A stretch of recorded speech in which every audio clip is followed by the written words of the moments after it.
रिश्तों के बाजार में वही व्यक्ति अकेले रह जाता है जो दिल और जुबान से साफ होता है।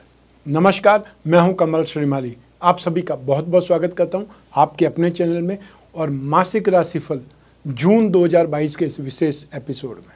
यह एपिसोड तुला राशि के लिए है और यह राशिफल आपकी राशि अर्थात आपकी नाम राशि या मून साइन पर आधारित है।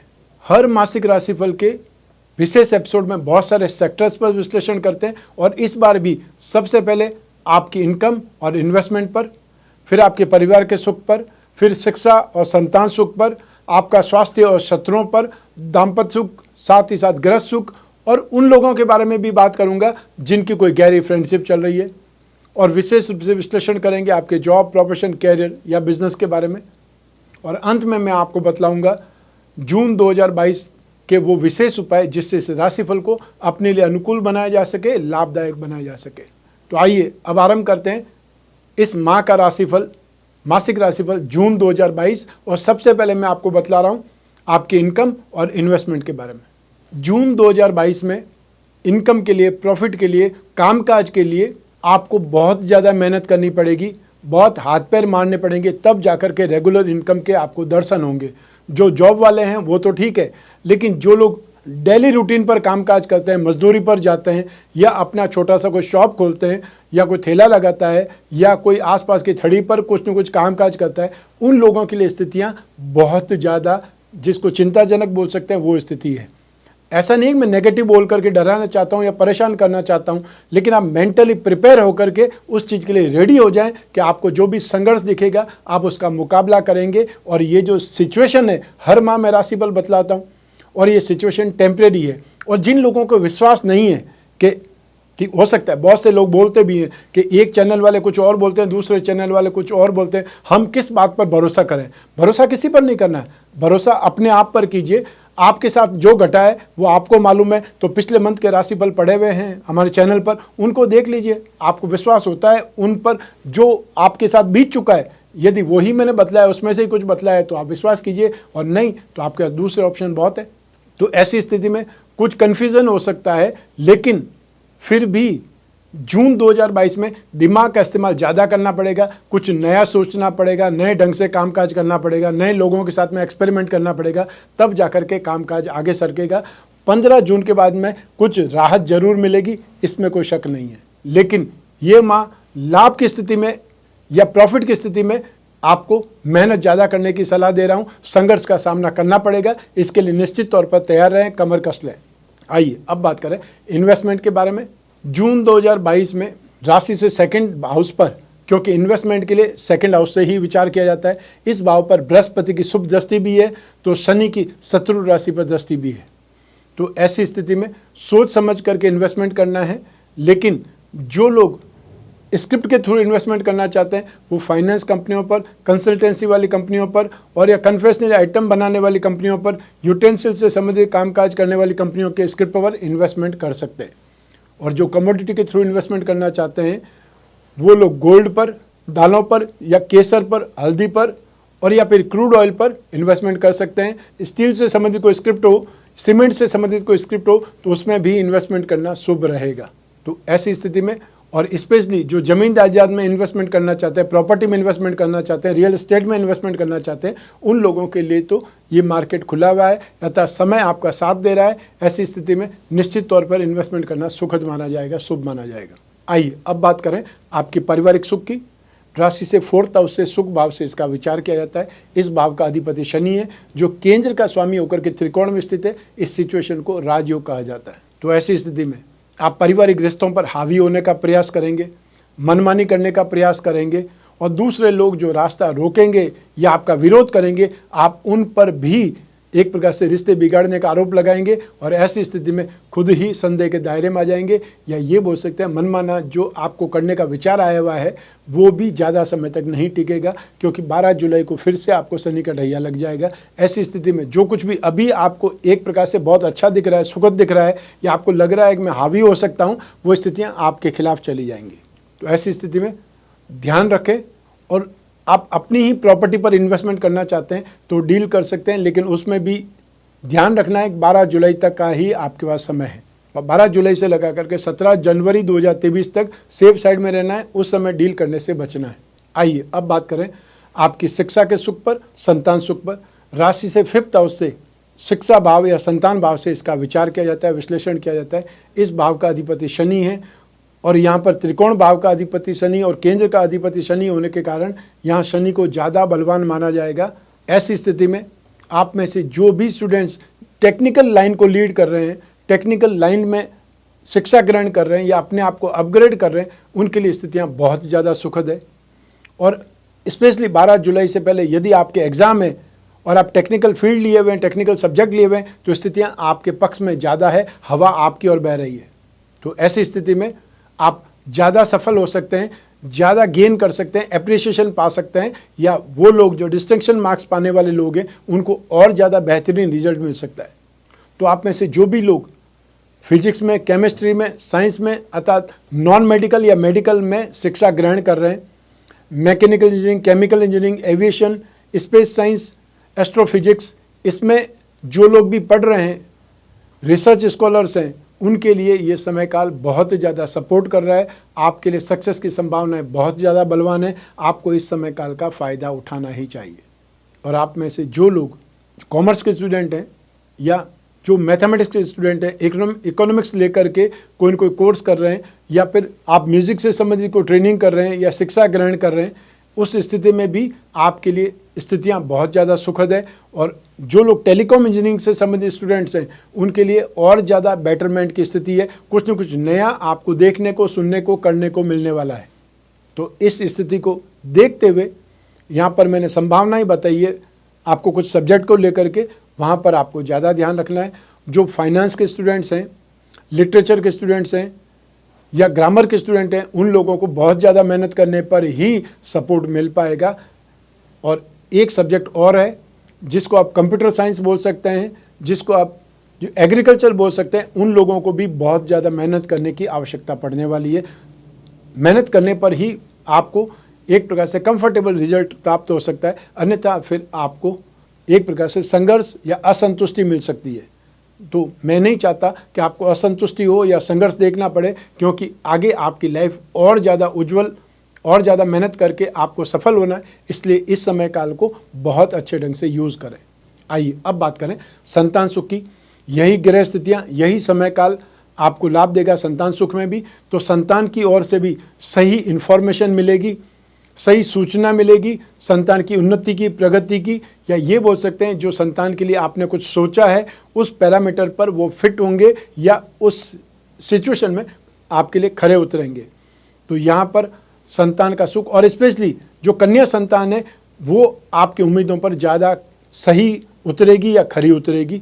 तो उनकी संभावना यहाँ पर बलवान ज़्यादा है, संतुष्टि के हिसाब से भी, सफलता के हिसाब से भी, और इमोशंस के हिसाब से भी। आप में से जो दंपति अपनी संतान का विवाह देखना चाहते हैं, विवाह के लिए एफर्ट कर रहे हैं, प्रयास कर रहे हैं, उन लोगों को इस समय जरूर सफलता मिलने के योग है। तो ऐसी स्थिति में इस संदर्भ में भी इस और भी मेहनत करने की आवश्यकता है। उसका रिजल्ट भी आपको बहुत प्रॉपर मिलने वाला है, संतुष्टि प्रदान मिलने वाला है। आइए अब बात करें आपके स्वास्थ्य की और शत्रुओं की। राशि से 6th हाउस से रोग भाव से इसका विचार किया जाता है। इस भाव का अधिपति बृहस्पति स्वयं राशि में है, स्वराशि में है, और मंगल राशि से 6th हाउस में शुभ माने जाते हैं, क्योंकि मंगल एक जब पापी ग्रह या क्रूर ग्रह माना जाता है, और यहाँ पर गर्म ग्रह होने के कारण राशि से 6th हाउस में हमेशा शुभ फल देने वाले योग्य माने जाते हैं। तो ऐसी स्थिति में यहाँ स्थितियाँ बहुत सुखद है, लेकिन राशि का अधिपति शुक्र ही राशि से 7वें भाव में शुभ नहीं माना जाता है। ऐसी स्थिति में जून 2022 में शुक्र के रोग आपको परेशान कर सकते हैं। और शुक्र के रोग क्या होते हैं? शुक्र के रोग मतलब यूरिन इन्फेक्शन, गाल ब्लैडर से संबंधित, किडनी स्टोन से संबंधित, और महिलाओं को गर्भाशय से संबंधित, गायनिक प्रॉब्लम से संबंधित परेशानियां उत्पन्न हो सकती है। परेशानियां दुख दे सकती है या कष्टकारक स्थिति आ सकती है। उस संदर्भ में ध्यान देने की जरूरत है। लेकिन 6th हाउस का अधिपति बृहस्पति चाहे स्वराशि का, उसके बावजूद भी जो लोग डायबिटिक हैं, जिनका इम्यून सिस्टम बहुत वीक है, और या फिर स्टमक इंटेस्टाइन से संबंधित कुछ परेशानियां आपको दिखाई जा सकती है, या आपकी शुगर शूटअप कर सकती है, उस संदर्भ में भी आपको सावधान रहने की आवश्यकता है। आइए अब बात करें शत्रुओं के बारे में। तो जून 2022 में और स्पेशली 18 जून 2022 तक आपको विशेष रूप से सावधान रहना है। आपके ऊपर झूठे दोषारोपण लग सकते हैं, आपके परिवार वाले ही आपके खिलाफ खड़े हो सकते हैं और कोई न कोई ऐसा आरोप लगा सकते हैं, चोरी का आरोप लगा सकते हैं, गहनों की चोरी का आरोप लगा सकते हैं और शायद हो सकता है आपने कुछ देखा भी नहीं हो, उसके बावजूद भी कुछ लोग मिल करके ये साजिश कर सकते हैं, प्रॉब्लम क्रिएट कर सकते हैं, सिर्फ और सिर्फ आपकी बदनामी के लिए, आपको डिस्टर्ब करने के लिए। तो ऐसी स्थिति में आपको उस और भी ध्यान देने की आवश्यकता है। आइए अब बात करें दाम्पत्य सुख की, गृहस्थ सुख की और साथ ही साथ उन लोगों की भी जिनकी कोई गहरी फ्रेंडशिप चल रही है। लेकिन पहले हम बात करेंगे दाम्पत्य सुख की। राशि से सप्तम भाव से इसका विचार किया जाता है। सप्तम भाव का अधिपति मंगल शुभ स्थिति में है, लेकिन सप्तम भाव में शुक्र और राहु एक साथ में स्थित है। ये युति शुभ नहीं मानी जाती, क्योंकि राहु शुक्र को पीड़ित करता है और शुक्र का अर्थ है अपनी काम की इच्छा पूरी करना और राहु उसको डिस्टर्ब करता है, तब व्यक्ति गलत आदतों की तरफ मुड़ सकता है। ऐसी स्थिति में आपको खुद पर नियंत्रण सबसे ज़्यादा आवश्यक है और जो लोग कोई फ्रेंडशिप में हैं उन लोगों को तो और ज़्यादा अपने ऊपर नियंत्रण की आवश्यकता पड़ेगी, क्योंकि इस सिचुएशन को शुभ स्थिति में नहीं बोला जाता है। ऐसी स्थिति में शुक्र जब तक राशि से 7th हाउस में 18 जून 2022 तक, वहाँ तक आपको बहुत ज़्यादा सावधान या ये बोल सकते हैं वहम की स्थिति आपके ऊपर आ सकती है। डाउटफुल नज़रों से आपको देखा जा सकता है। अपनी एक्टिविटीज़ को भी सुधारिए और साथ ही साथ जो आपके अंदर एक भावना बलवान हो रही है सुख पाने की, उस पर भी नियंत्रण बहुत ज़्यादा आवश्यक है।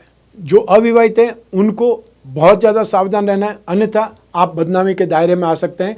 आपके जो भी आते हैं क्रियाकलाप या संगति है वो आपको बदनाम कर सकती है, परेशान कर सकती है और एक बार बदनाम होने के बाद में आप कितना भी अच्छे बन जाएं, वो लोगों की दिमाग से, स्मृति से वो चीज़ें हटती नहीं है, जल्दी तो नहीं हटती है। यहाँ कहने का अर्थ यही है कि जो योग बना हुआ है शुक्र और राहु का, वो शुभ योग नहीं माना जाता है। सप्तम भाव में तो शुभ नहीं माना जाता है। विवाहित व्यक्ति भी गलत संगति में पड़ सकता है, अट्रैक्शन में आ सकता है, बातों में आ सकता है, इन्फ्लुएंस में आ सकता है, उससे बचने की आवश्यकता है। आइए अब बात करें उन लोगों की जिनकी कोई गहरी फ्रेंडशिप चल रही है। तो ऐसी स्थिति में राशि से पंचम भाव से प्रेम प्रसंगों को या रिलेशनशिप को देखा जाता है। सप्तम भाव भी इन्वॉल्व होता है, शुक्र भी इन्वॉल्व होता है। तो ऐसी स्थिति में यहाँ पर 2/3 स्थिति आपके पक्ष में है। ऐसी स्थिति में आपके इमोशंस डेवलप हो सकते हैं, फ्रेंडशिप आपकी और ज़्यादा गहरी हो सकती है। जो सिंगल है उनको भी कोई न कोई इमोशन शेयर करने के लिए फ्रेंड सर्कल के साथ मिल सकता है।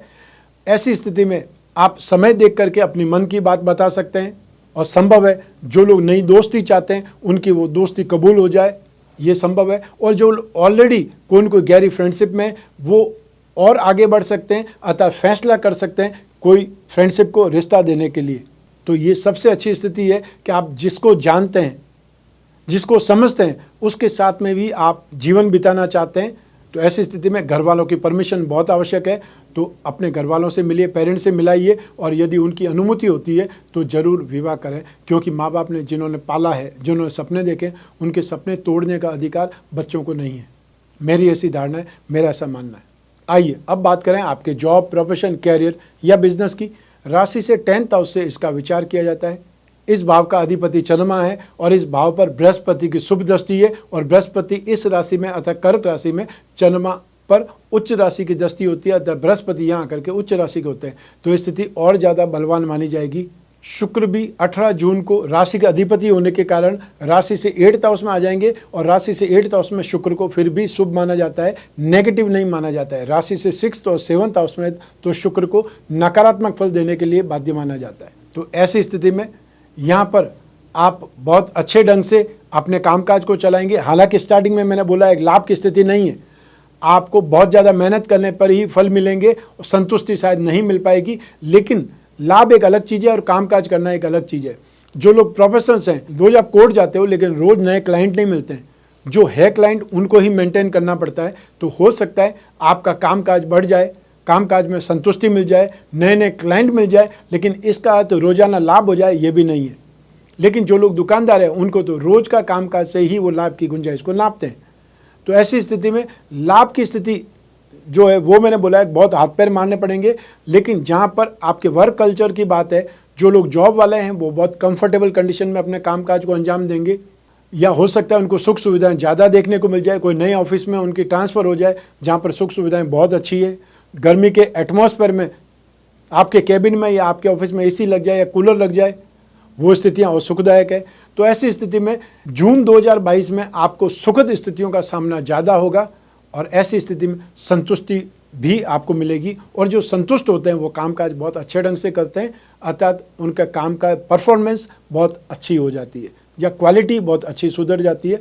जो लोग प्रोफेशनल्स हैं उनके लिए भी स्थितियाँ बहुत ज़्यादा बेटर है। स्पेशली जो लोग फाइनेंस से संबंधित रखने वाले प्रोफेशनल्स हैं उनके लिए यहाँ संभावनाएं बहुत ज़्यादा बलवान है।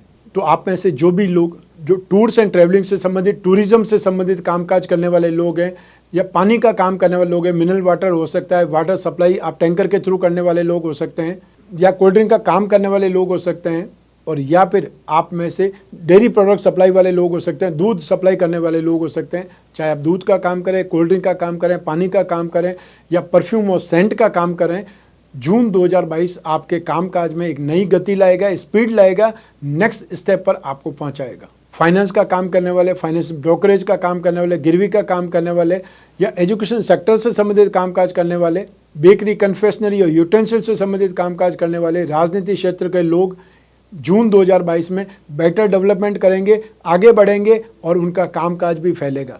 18 जून से आप में से जो लोग fashion and cosmetic, readymade garment, event and entertainment, media, electronics, James and jewellery, artificial jewellery, antique, handicraft, show business या फिर श्रृंगार प्रसाधन से संबंधित जो भी कामकाज करने वाले लोग हैं उनके लिए स्थितियां बहुत ज़्यादा अच्छी है, सुखद है, उनको भी लाभ कमाने का मौका मिलेगा, लेकिन 18 जून 2022 के बाद। आइए अब बात करें मासिक राशिफल जून 2022 के उपायों के बारे में। जून 2022 में आपको बृहस्पति की उपाय करने की आवश्यकता पड़ेगी और शुक्र के उपाय करने की आवश्यकता पड़ेगी। बृहस्पति का उपाय इसलिए क्योंकि बृहस्पति जो 3rd हाउस होता है, जिसे मारक भाव कहा जाता है, और जो 6th हाउस होता है, रोग भाव होता है, उन दोनों भावों के अधिपति बृहस्पति यहाँ पर पीड़ित माने जाएंगे। चाहे स्वराशि के बृहस्पति है तब भी इस स्थिति को पीड़ित बोला जाएगा। बृहस्पति को उपाय करने से आपको रोगों में भी राहत मिलेगी, संघर्षों में भी आपको निकलने के रास्ते मिलेंगे, शत्रुओं से आपकी रक्षा होगी और साथ ही साथ पराक्रम में वृद्धि होगी, छोटे भाई बहनों का सहयोग और मिलेगा। तो बृहस्पति के उपाय के लिए नित्य विष्णु की पूजा उपासना करें, विष्णु प्रतिमा पर नित्य अभिषेक करें, ओम नमो भगवते वासुदेवाय, ये 12 अक्षर का मंत्र है, इसको जाप करें या इसके उच्चारण करते हुए अभिषेक करें। हर गुरुवार को, थर्सडे के दिन आपको पीली वस्तुओं या पीले फलों का दान करना शुभ रहेगा। दूसरा उपाय शुक्र का, राशि से सप्तम भाव में शुक्र ग्रह सुख में एक प्रकार से कमी देते हैं, बाधा देते हैं। ऐसी स्थिति में 18 जून 2022 तक शुक्र के उपाय करने चाहिए। शुक्र के उपायों में नित्य आपको दुर्गा कवच का पाठ, और या फिर आपको दुर्गा सप्तशती का कोई मंत्र आता हो, या फिर बहुत छोटा सा मंत्र एम रीम क्लीम चामुंडाय विचे, इसको नवाण मंत्र बोला जाता है, 9 अक्षर का ये मंत्र होता है, ये कर सकते हैं। हर शुक्रवार की शाम को सफ़ेद मीठी वस्तुओं का दान करें, ये उपाय आप कर सकते हैं। और आप चाहें तो शुक्र का विशेष मंत्र भी ओम द्राम द्रीम द्रौम सह शुक्राय नमः, इस मंत्र का जाप भी कर सकते हैं। आप में से बहुत से लोग ये पूछते हैं कि हमारी राशि के अनुसार कौन सा कवच धारण करना चाहिए। तो आप अपनी राशि के अनुसार सबसे पहले काल भैरव कवच धारण करें और दूसरे नंबर पर अष्टलक्ष्मी कवच धारण करें, क्योंकि शनि आपकी राशि का की प्लेनेट है और शुक्र आपकी राशि का अधिपति है, स्वामी है। ऐसी स्थिति में काल भैरव कवच और अष्टलक्ष्मी कवच धारण करना शुभ रहेगा। सामर्थ्यवान दोनों को एक साथ में बना सकते हैं, अन्यथा आप अलग अलग भी धारण कर सकते हैं। जब जब समय मिले, जब स्थिति हो, तब ऐसे कवच धारण कर सकते हैं। अपनी राशि के योगों को जानने के लिए, स्पेशली लक्ष्मी योगों को जानने के लिए मैंने एक पुस्तक लिखी है, लक्ष्मी आपकी राशि लग्न और लक्ष्मी योग। ये आप घर बैठे मंगवा सकते हैं और आप जान सकते हैं कि आपको लक्ष्मी प्राप्ति के लिए क्या क्या उपाय करने चाहिए अपनी राशि के अनुसार। जो ज्योतिष सीखने के जिज्ञासु बंधु हैं, सीखना चाहते हैं, उनके लिए भी मैंने बहुत सी पुस्तक लिखी है। उसकी लिस्ट आप व्हाट्सएप पर मंगवा सकते हैं और घर बैठे वो पुस्तक मंगवा सकते हैं सीखने के लिए। रत्नों की बात करें तो रत्न बहुत पुराने समय से, पुरातन काल से लोग पहनते आ रहे हैं। राजा महाराजा भी पहनते थे और आज की तारीख में भी जो भी सेठ हैं या बहुत बड़े व्यापारी हैं वो लोग रत्न पहनते हैं, मूल्यवान रत्न पहनते हैं। लेकिन साधारण मनुष्य ओरिजिनल रत्न ना पहन पाए, उपरत्न तो धारण कर ही सकता है। तो ऐसी स्थिति में अपनी राशि के भाग्यवृद्धि रत्न, जिसे उपरत्न कहा जाता है, वो आप हीरा, पन्ना, नीलम के उपरत्न धारण करके उसका फ़ायदा उठा सकते हैं। जब उपरत्न से आपको फ़ायदा पहुँचे या आपको आभास हो कि ये बहुत आपको सपोर्ट कर रहे हैं, तो फिर स्टेप बाय स्टेप आप ओरिजिनल रत्न धारण कर सकते हैं। लेकिन ओरिजिनल रत्न धारण करने से पहले एक्सपेरिमेंट जरूर करें कि इन रत्नों से आपको कितना फ़ायदा मिलेगा, अन्यथा व्यर्थ ही हज़ारों रुपये बर्बाद नहीं करें। आप चाहें तो अपनी राशि का लक्ष्मी योग रत्न लॉकेट भी धारण कर सकते हैं। इसमें 4 रत्न होंगे जो आपकी राशि के लक्ष्मी योगों को, धन योगों को बल प्रदान करेंगे, जिससे आपकी धन संबंधित कामना पूरी होगी। ये राशिफल मैंने आपकी जन्म कुंडली में से एक चंद्रमा को आधार बना करके बतलाया है। आप चाहें तो अपनी जन्म कुंडली के माध्यम से इस राशिफल को जान सकते हैं। जब समस्याएं बहुत ज़्यादा हो या समस्याएं गंभीर हो, भविष्य में झांकना हो या कोई बहुत बड़ा डिसीजन लेना हो, तब अपनी जन्म कुंडली का विश्लेषण जरूर करवाना चाहिए। ये आपको सपोर्ट करेगा कि आपका समय कितना खराब है या आपका समय कितना अच्छा है, कहाँ तक अच्छा है, ताकि आप कोई रिस्क लेना चाहें तो भी ले सकते हैं। तो ऐसी स्थिति में जब भी आपको कुंडली विश्लेषण कराना है, स्क्रीन पर दिए हुए नंबर पर संपर्क स्थापित करना है। इस एपिसोड के स्टार्टिंग में आपने एक शेड्यूल देखा होगा कि मैं आने वाले समय में कौन कौन से शहर में आने वाला हूँ। यदि आप उस शहर के आसपास रहते हैं तब वहाँ पर अपॉइंटमेंट फिक्स कर सकते हैं, अन्यथा अपने घर बैठे हुए भी आप टेलीफोनिक कंसल्टेंसी के माध्यम से जन्म कुंडली का विश्लेषण करवा सकते हैं। उसके लिए भी स्क्रीन पर दिए हुए नंबर पर संपर्क करना है, लेकिन समय का ध्यान रखना है। इंडियन स्टैंडर्ड टाइम में सुबह 10 बजे से शाम को 6 बजे तक आप संपर्क कर सकते हैं, आपको प्रॉपर रेस्पॉन्स मिलेगा। मैं कामना करता हूं कि आप स्वस्थ रहें, प्रसन्न रहें और सुरक्षित रहें। अपना और अपने परिवार का बहुत बहुत ख्याल रखें। आप सभी को मेरा नमस्कार, बहुत बहुत शुभकामनाएं। ईश्वर आपकी रक्षा करे, माँ भवानी आपकी रक्षा करे। बहुत बहुत धन्यवाद।